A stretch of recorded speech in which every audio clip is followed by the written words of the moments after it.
Regina, Mater misericordiae, vita dulcedo, estes nostra salve. The Lord be with you. A reading from the Holy Gospel according to Luke.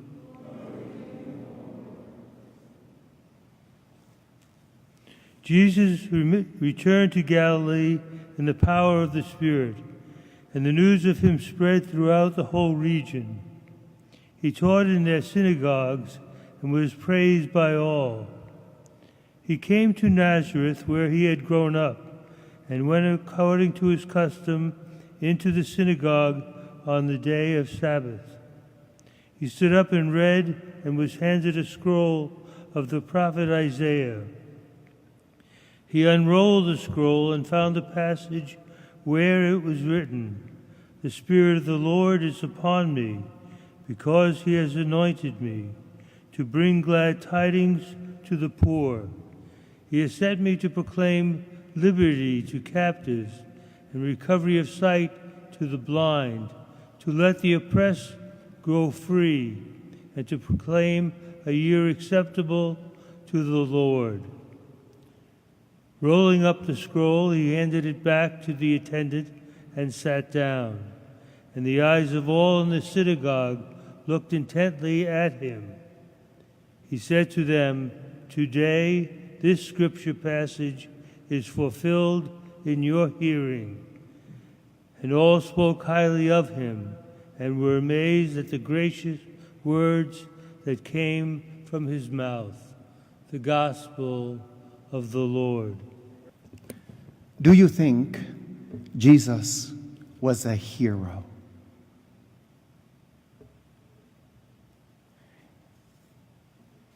And perhaps another question is he your hero?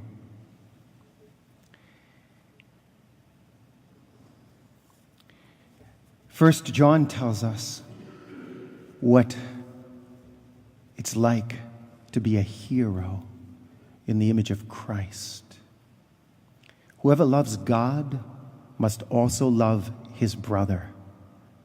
Wow. That doesn't sound so profound, except for one thing. First, let's put it into perspective. There are only 3 commandments to regulate your relationship with God.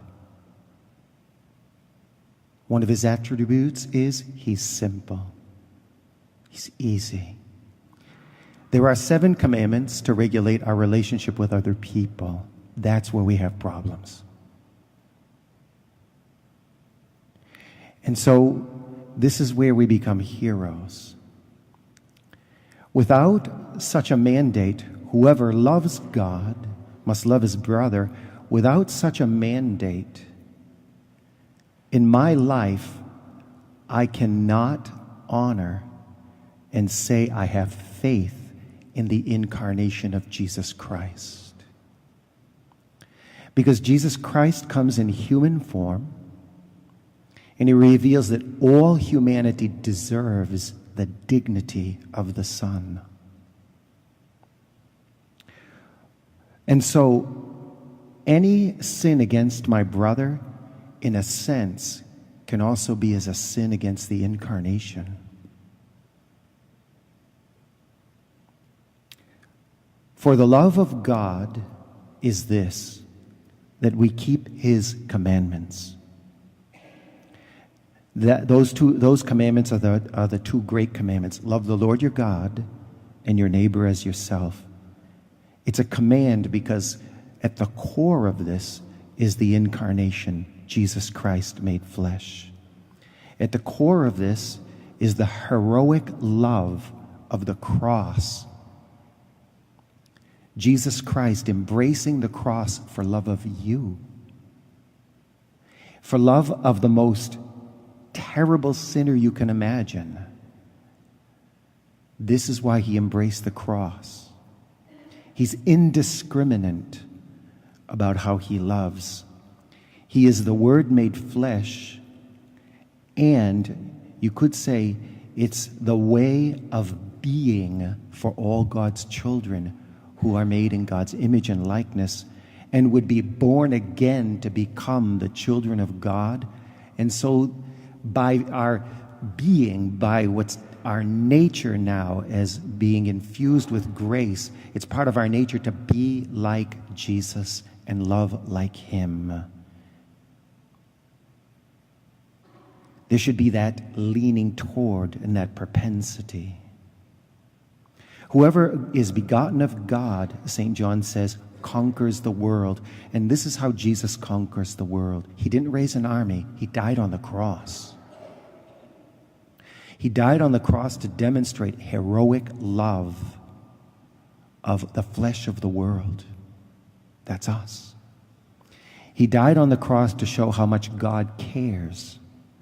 And being born as God's dear children, that is the image that we carry about in us, as St. Paul says. This is the love that conquers the world. It's the love of martyrdom. Hopefully we might not be called to that yet.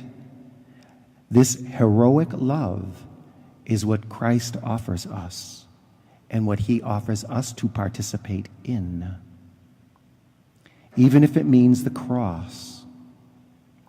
The world then is seen in a whole different perspective like this. When you're prepared to take up the mantle of exercising heroic love in the image of Jesus Christ, when you're prepared to do that, the world takes on a whole different look. Easier said than done, but it can come to a perfection in us.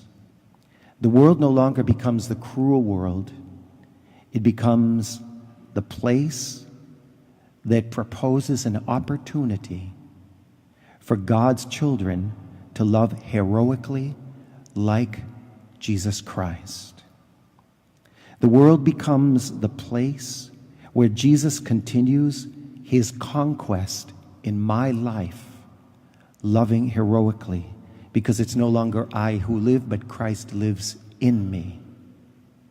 The world becomes a place where we literally become billboards of the image of Christ, not necessarily in having a beard and all that like him, but in having the image of his love imprinted on us and on every person we touch. That victory that conquers the world is faith. How do you jump from faith to love? Well, heroic love, you could say, is the sacrament of faith. You could say that heroic love then is what makes faith a visible reality.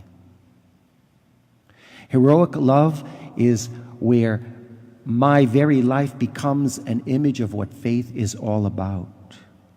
Faith made visible. St. Paul says it's something that's not seen, and yet one could say the same about love. But love is never seen until it is exposed in the flesh. And faith then is not seen until it is exposed to the world in the flesh of the faithful to Jesus Christ. And so now, since your baptism, you can quote the prophet Isaiah, if you want, for yourself and make it a reality, because Christ lives in you. The Spirit of the Lord is upon me. This is not a statement of pride, but it's a truth. The Spirit of the Lord is upon me because he has anointed me to bring glad tidings to the poor. That's right, the people who no one wants to love. He has sent me to proclaim liberty to captives. That's right, people in bondage to the perils of evil and in bondages to the exploitation of humanity. He has sent me to proclaim liberty to captives and recovery of sight to the blind, to let the oppressed go free, to proclaim a year acceptable to the Lord. This is a new year, and this is the year to become Christ. And here, this prophecy, the mission of this prophecy is for all God's children, the children of the Incarnation. It's the mission of all who look to Jesus and are his brothers and sisters, the children of God.